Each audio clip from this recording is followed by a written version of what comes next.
Chapter number 3 agricultures features problem and policies.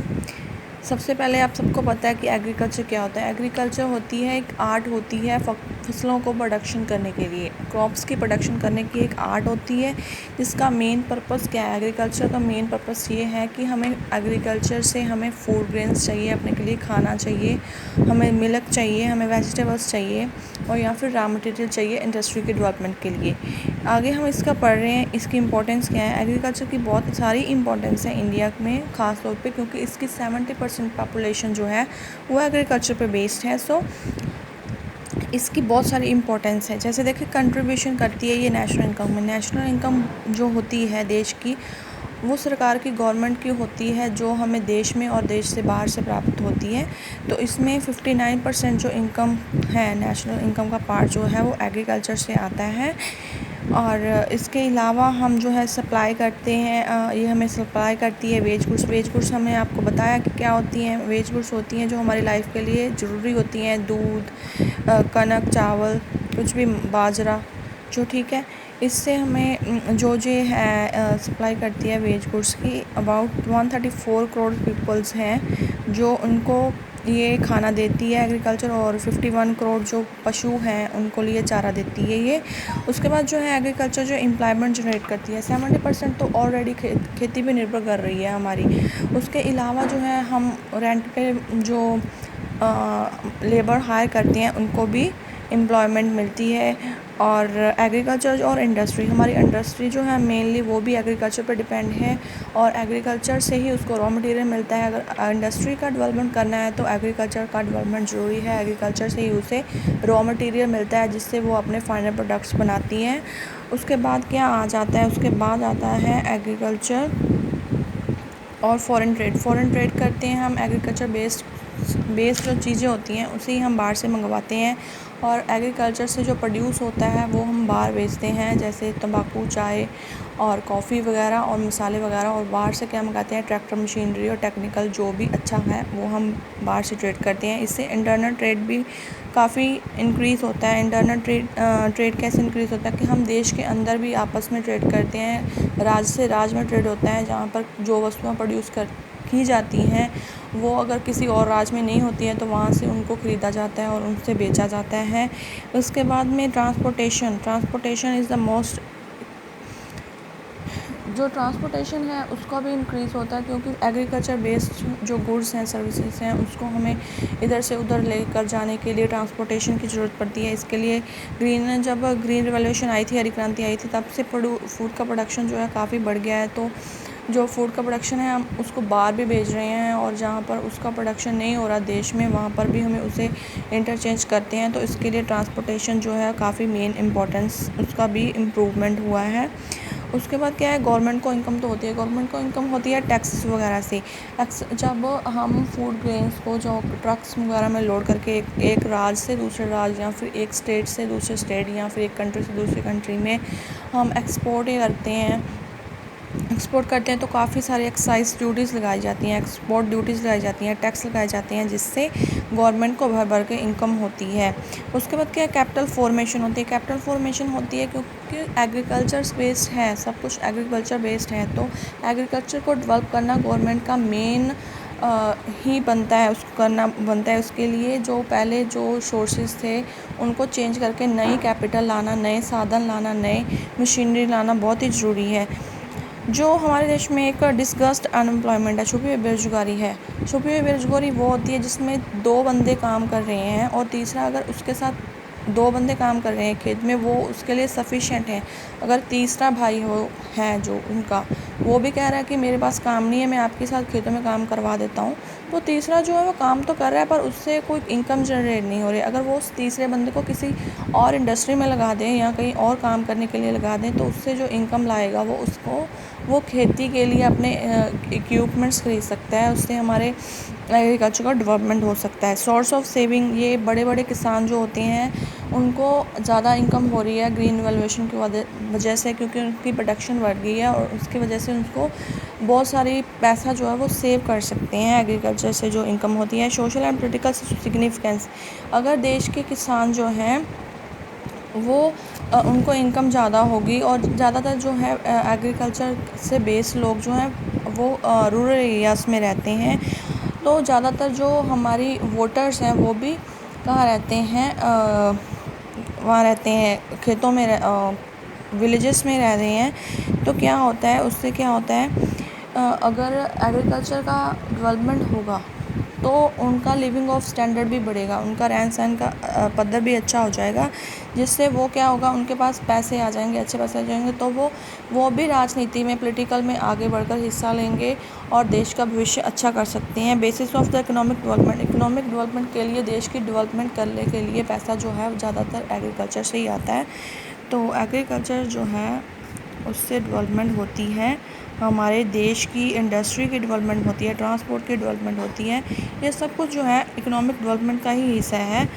तो ये जो एग्रीकल्चर डेवलप होगी तो ट्रांसपोर्टेशन अपने आप डेवलपमेंट हो जाएगा और एम्प्लॉयमेंट जनरेट हो जाएगी, इंडस्ट्री अच्छे से चलने लगेगी, ट्रेड होने लगेगा, इनकम होने लगेगी, तो इससे इकोनॉमिक डेवलपमेंट हो जाती है। उसके बाद है एग्रीकल्चर में की प्रोडक्शन में कौन कौन से ट्रेंड्स आए हैं। ठीक है, मेनली एग्रीकल्चर जो है वो फूड क्रॉप्स बनाती है और कमर्शियल क्रॉप्स बनाती है।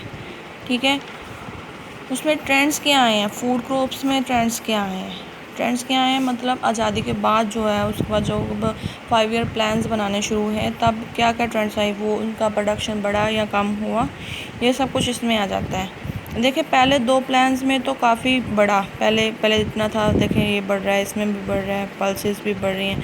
उसके बाद जो 3rd ईयर प्लान आया उसमें जो है प्रोडक्शन कम होने लगी, देखें सभी चीज़ों की कम होने लगी आगे से।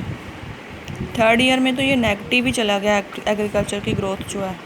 ठीक है, ऐसे आगे इसकी प्रोडक्शन काफ़ी बढ़ती गई है, आगे आने वाले सालों में काफ़ी बढ़ती गई है, किसी चीज़ की पहले से कम भी हो गई कोई बात नहीं, पर मेनली जो है एग्रीकल्चर का जो ग्रोथ रेट है वो कभी कम हो रहा है, कभी नेगेटिव में नहीं गया है। और देखें अब पहला क्या, इंक्रीज़ इन प्रोडक्शन।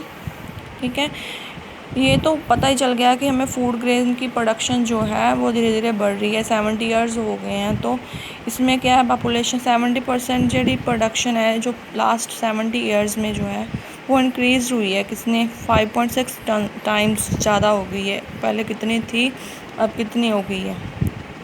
ठीक है, वीट की प्रोडक्शन काफ़ी बढ़ गई है, 14.7 टाइम्स बढ़ गई है। और ऐसे ही वेरिएशंस आ रहे हैं, इसमें काफ़ी ट्रेंड्स आ रहे हैं, प्रोडक्शन में काफ़ी आ रहे हैं। वही बताया पहले, मैंने आपको बता दिया, फर्स्ट 5 ईयर प्लान में तो अच्छा प्रोडक्शन रहा, उसके बाद फूड ग्रेन्स का, मगर जो 3rd ईयर प्लान था उसमें ये डाउन हो गया, ये नेगेटिव हो गया था। ठीक है, और इसी से कह सकते हैं कि किसी किसी प्लान, जो 5 ईयर प्लान्स हम बनाते हैं, हम नहीं बनाती हैं, हमारी गवर्नमेंट बनाती है, उसमें जो है 5 ईयर प्लान में तो इसका ग्रोथ काफ़ी अच्छा हो गया है और कहीं कहीं ये कम भी हो रहा है। देखें यहाँ पे 9.4 है, 2.8 हो गया, ऐसे इसका ट्रेंड्स जो है, वेरिएशंस जो है, उतार चढ़ाव जो है वो चलते जाते हैं एग्रीकल्चर में। ऐसे नहीं है कि ये एकदम से बढ़ता ही जा रहा है। क्यों, इसका कारण भी हो सकता है, कभी कभी हमारी जो एग्रीकल्चर है वो रेन पे ज़्यादा बेस्ड है, जो है इसकी वजह से कई बार बहुत सारी बीमारियां हो जाती हैं फसलों को, जिससे प्रोडक्शन कम और ज़्यादा होता रहता है। उसके बाद रीजनल डिस्पैरिटीज़ हैं, कहीं कहीं जो हमारे देश है, पंजाब है, हरियाणा, देश में जो प्रांत हैं, पंजाब, हरियाणा, आंध्र प्रदेश, तमिलनाडु वगैरह हैं, यहाँ पर जो है फूड ग्रेन की प्रोडक्शन जो है इंक्रीज़ हुई है, और दूसरे जो उसके अलावा बिहार है, उड़ीसा है, इसमें प्रोडक्शन जो है उतनी बड़ी नहीं है। और 1966 ईयर में तो देखें, आपको पहले बता दिया था, 1966 ईयर जो था इसमें तो काफ़ी कम हो गई थी फूड ग्रेन की प्रोडक्शन, काफ़ी लो आ गई थी। देखें 285 तक चली गई थी, पहले 700 से 800 तक लाख टन हो रही थी, तो इसमें तो इतनी आ गई थी।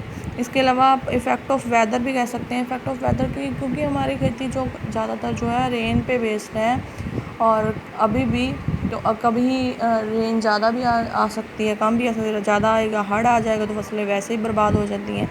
ऐसे कम और ज़्यादा ट्रेंड्स लाने में ये फैक्टर्स काफ़ी हद तक वर्क कर रहे हैं। कारण क्या है एग्रीकल्चर के बैकवर्डनेस के, पछड़े हुएपन के एग्रीकल्चर के कारण क्या है, उसकी प्रॉब्लम्स क्या हैं।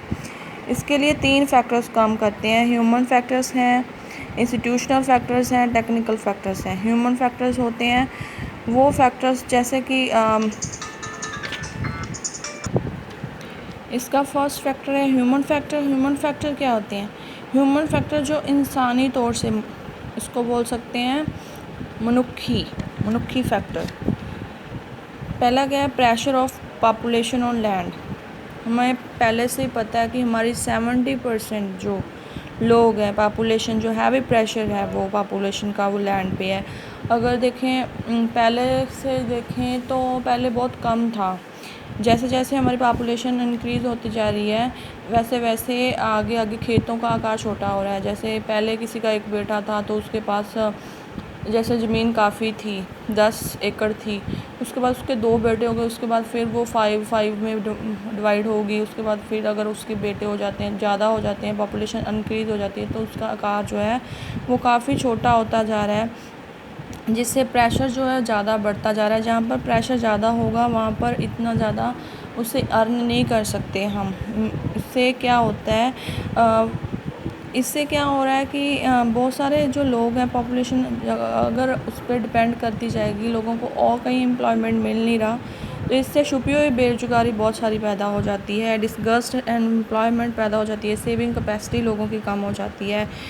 ये सब कुछ होता है हमारी एग्रीकल्चर की बैकवर्डनेस के कारण। क्योंकि एग्रीकल्चर से अगर वो तीसरा बंदा जो वहाँ पर काम कर रहा है, जो उसकी ज़रूरत ही नहीं है, अगर वो किसी और जगह पर काम करके पैसे लाता तो वो एग्रीकल्चर पे अपनी डेवलपमेंट कर सकता था, मगर नहीं, वो वहीं पर तीसरा आदमी भी वहाँ ही लगा हुआ है जिसकी ज़रूरत ही नहीं है।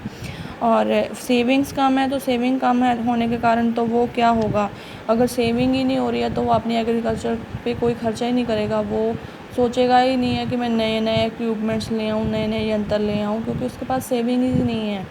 उसके बाद क्या है? सोशल एटमॉस्फेयर जो हमारे गांव का है, जो हमारे इंडियन फार्मर्स का है, उनकी सोच जो है वो बहुत ही अनपढ़ों वाली है। वो क्या करते हैं, वो ज़्यादातर उनको यूज़ ही नहीं करना आता, अवेयर ही नहीं है वो टेक्निक्स को यूज़ करने के लिए।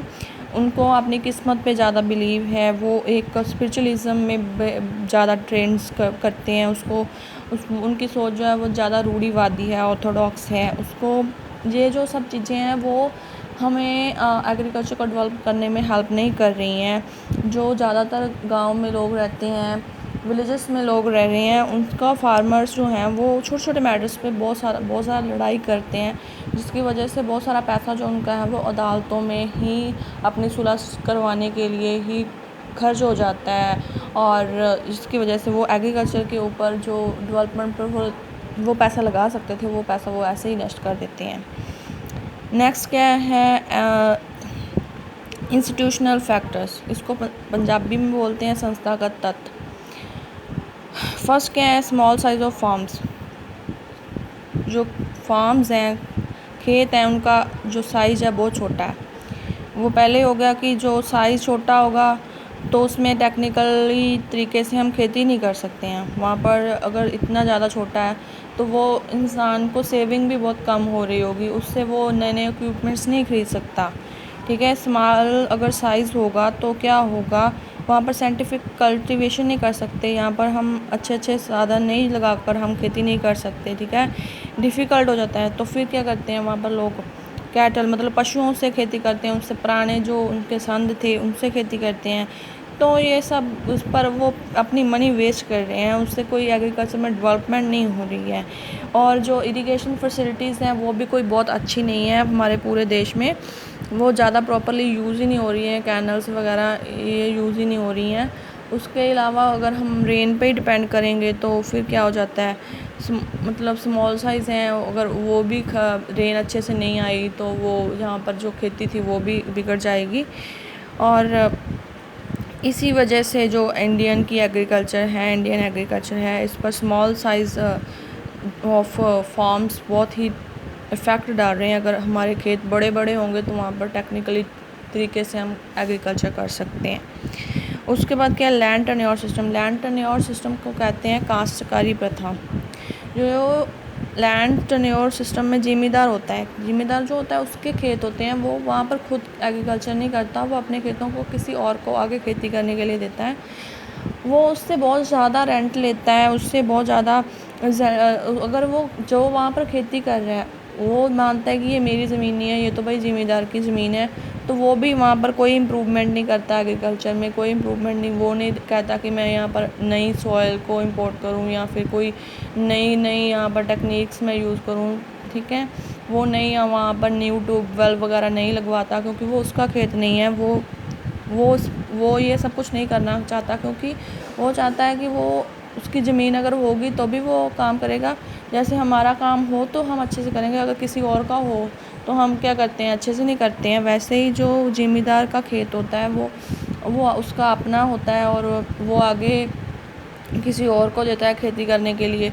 ना तो वो उस खेत पर ज़्यादा ध्यान देता है, ना ही ज़मींदार ध्यान देता है, क्योंकि ज़मींदार को वो आगे रेंट पे देना होता है, और वो जो वहाँ पर खेतों में खेती कर रहा होता है वो भी उसके ऊपर ध्यान नहीं देता, क्योंकि वो उसके अपने खेत नहीं होते। जो ज़मींदार है वो उसे कभी भी उसे ये नहीं पता होता कि ज़मींदार उसे कभी भी उसे यहाँ से उसे निकाल सकता है, उसे कभी भी अपनी ज़मीन जो है वापस ले सकता है। तो वो उस पर कोई भी इम्प्रूवमेंट नहीं करता, लैंड पे कोई इम्प्रूवमेंट नहीं करता। तो इसी वजह से हमारी एग्रीकल्चर जो है वो काफ़ी डाउनफॉल में जा रही है। उसके बाद है third one is technical factors. Technical factors में क्या होता है, इरिगेशन फैसिलिटीज़ अच्छी नहीं है, और वो गैम्बल कहा जाता है, जुआ कहा जाता है रेन का। अगर रेन अच्छी हो गई तो बहुत सारी फसलें उग जाएंगी, अदरवाइज़ तो बस ख़त्म हो गया काम। और उसके बाद ओल्ड इम्प्लीमेंट्स हैं, बहुत सारे जो हमारे संद हैं जो जिससे हम खेती करते हैं, वो बहुत सारे पुराने हैं, ठीक है। बहुत सारे पुराने होने से की वजह से वो एग्रीकल्चर में वो इतना डेवलपमेंट नहीं कर रहे।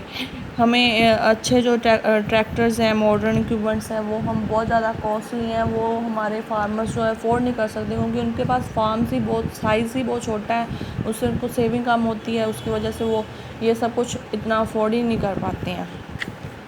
ओल्ड मेथड्स ऑफ कल्टीवेशन, उसका मेथड भी कल्टीवेशन का पुराना ही है, वो नहीं यूज़ करते हैं ये प्रोडक्टिविटी बढ़ाने के लिए। साइंटिफिक मेथड्स नहीं यूज़ करते हैं, नई मैन्यूज़ खाद को ये नहीं यूज़ में नहीं लाते हैं।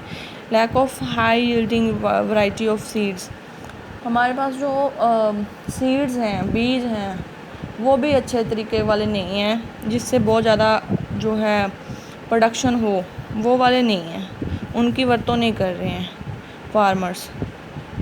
और क्योंकि वो कॉस्टली होते हैं, और वो ज़्यादातर अनपढ़ हैं, वो उनको पता भी नहीं है कि ऐसे ऐसे नए कोई बीज आए भी हैं या नहीं आए हैं, वो उनको परचेज़ ही नहीं करते हैं। जो उनके पास पिछला होता है वो सेविंग कर वो बचाते हैं कि अगर हम मार्केट से नए बीज लाएंगे तो उसमें काफ़ी पैसा खर्च हो जाएगा, तो ये पुराने वाले बीज ही वो यूज़ करते हैं। वैसे भी उनकी कमी है हमारे देश में। खाद जो है, ज़्यादातर जो खाद वो हमें जो रूढ़ी वाली खाद होती है उसको यूज़ करना चाहिए इंडिया में, वही एक मेन है। मगर उसका भी बहुत सारा हिस्सा जो है हम उसको जला देने में काम कर देते हैं, उसको खाना पकाने के लिए 60% जो है वो खाद को वो बर्न नहीं कर जाता है, उसको हम खाना पकाने के लिए यूज़ कर देते हैं। और केमिकल जो होती हैं फर्टिलाइज़र्स और रासायनिक खादें जिसको बोलते हैं, वो काफ़ी महंगी होती हैं, वो हम इंपोर्ट नहीं कर पाते हैं, और फार्मर भी उससे ख़रीद नहीं पाते हैं, फार्मर को भी वो सही प्राइस पे प्रोवाइड नहीं होती है, और जिसकी वजह से फसलों को बीमारियां जो है हो जाती हैं। डिफेक्टिव मार्केटिंग अच्छी नहीं है यहाँ पर। बहुत सारी मंडियाँ जो कई सब्जियों की या फिर बहुत सारी मार्केट सिस्टम जो है वो अच्छा नहीं है, और इसकी वजह से क्या होता है, फार्मर्स को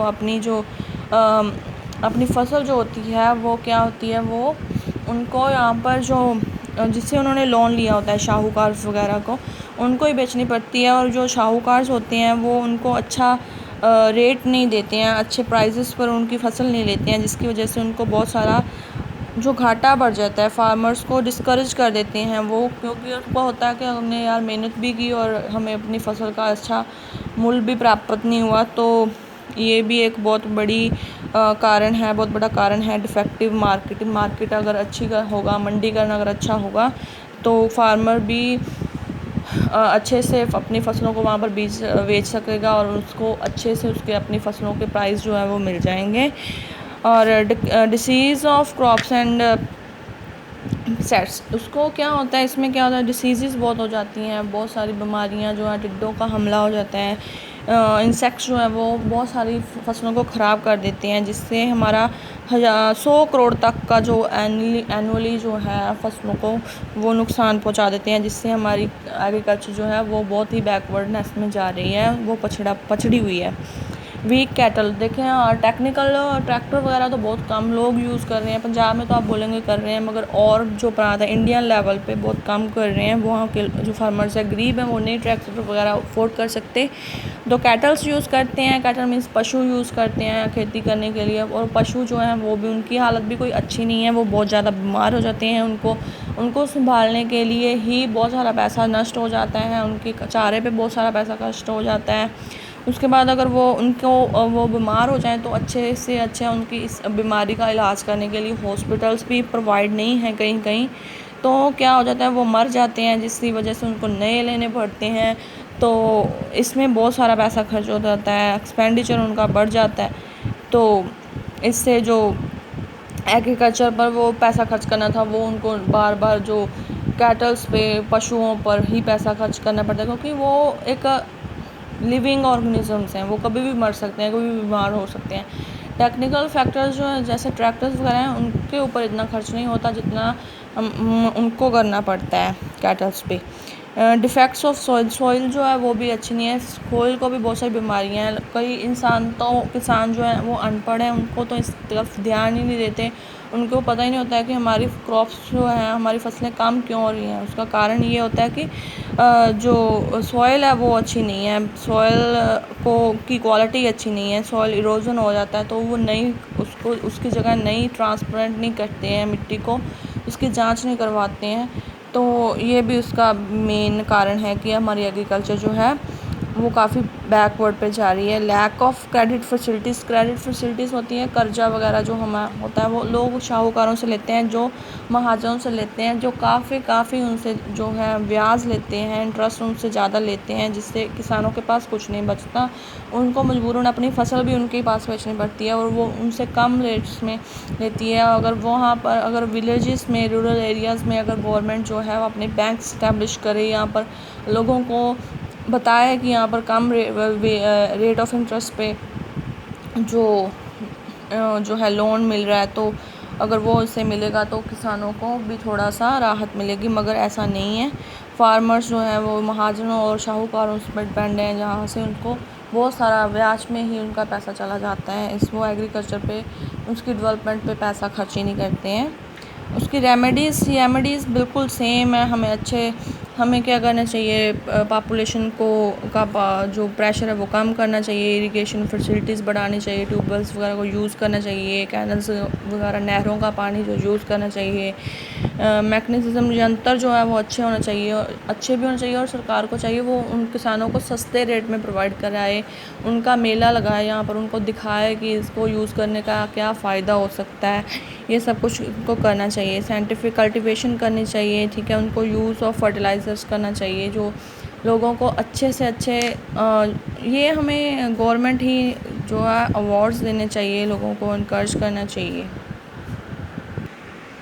गवर्नमेंट को चाहिए कि वो किसानों को इनकरेज करे, उनको हौसला दे, उन्हें अवार्ड्स देने चाहिए। अगर तुम साइंटिफिक कल्टीवेशन करते हो, अगर आप अच्छे से क्रॉप्स की रोटेशन करते हो, यूज़ ऑफ फर्टिलाइज़र करते हो, अच्छे साधन को यूज़ करते हो, तो आपको अवार्ड मिलेगा। ऐसे उनको इनकरेज करना चाहिए किसानों को, इससे एग्रीकल्चर में काफ़ी प्रभाव देखने को मिलेगा। Use of good quality seeds, अच्छे क्वालिटी के बीज जो है फार्मर्स को प्रोवाइड भी करवाने चाहिए, और उनको यूज़ करना भी सिखाना चाहिए। मैन्योर्स, अच्छी फर्टिलाइज़र्स यूज़ करवानी चाहिए, ठीक है। फिश ग्रीन जो मैन्योर है उसको जो है फार्मर्स को बताना चाहिए उसको कैसे बना सकते हैं। हरे पत्तों की खाद जो होती है, और जो गोबर से बनी हुई खाद होती है, उसको प्रिपेयर करना सिखाना चाहिए। बोन्स और फिशेस से भी मैन्योर बना सकते हैं, ये भी उनको सिखाना चाहिए। और कंट्री में जो है जो केमिकल फर्टिलाइज़र्स हैं उनको भी लाना चाहिए, और कम कंट्री में ही उसको बनाना चाहिए, उसको अवेलेबल होना चाहिए फार्मर्स को कम रेट पे, तो ये इससे भी एग्रीकल्चर को काफ़ी इफ़ेक्ट पड़ेगा।